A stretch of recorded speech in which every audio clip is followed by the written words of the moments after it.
So here at the Providence Group, we like to make sure all of our customers know what's covered and what's not covered.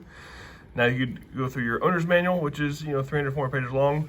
So of course you're probably not going to read it, but we have this that takes only a couple minutes, and it'll go over what's covered, what's not covered in a nice, easy manner.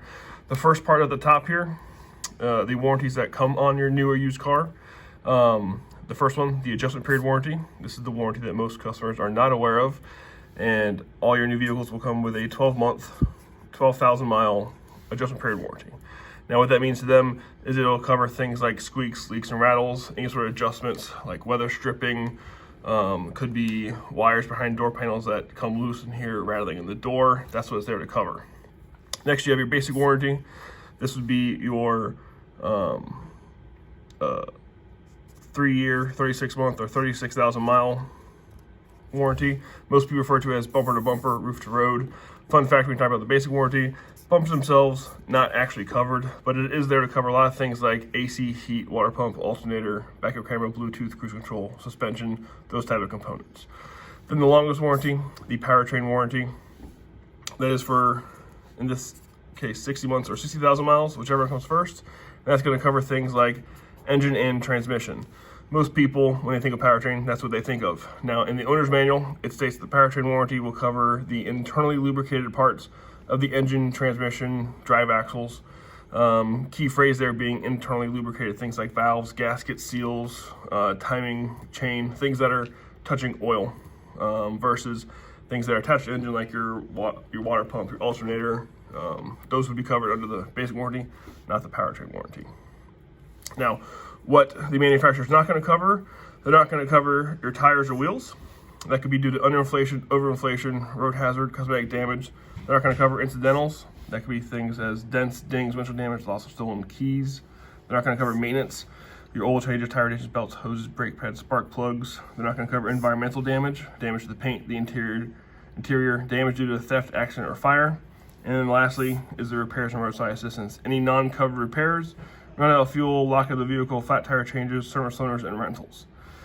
Now the manufacturer doesn't always supply you with a service loaner rental, mainly because it'll cost too much. Most dealerships see between 50 to 100 cars a day in service, so the manufacturer couldn't afford to supply every single person that comes in for service with a loaner car or a rental car.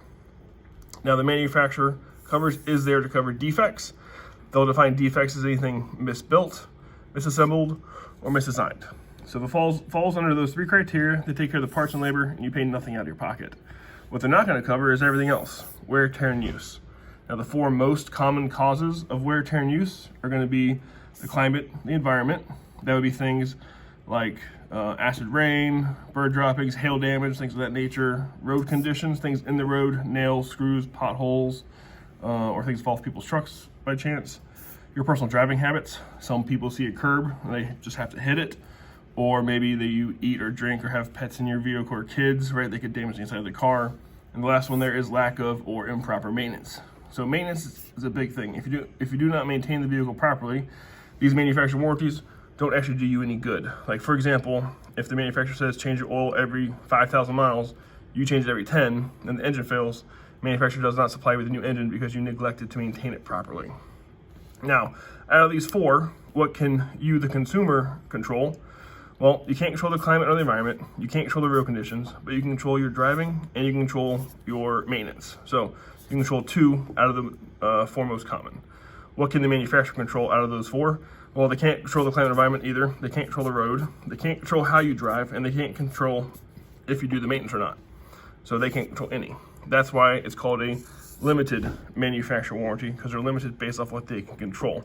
They can control how it was built, how it was assembled, how it was designed, but they can't control the climate, the environment, the road, your driving, or your maintenance.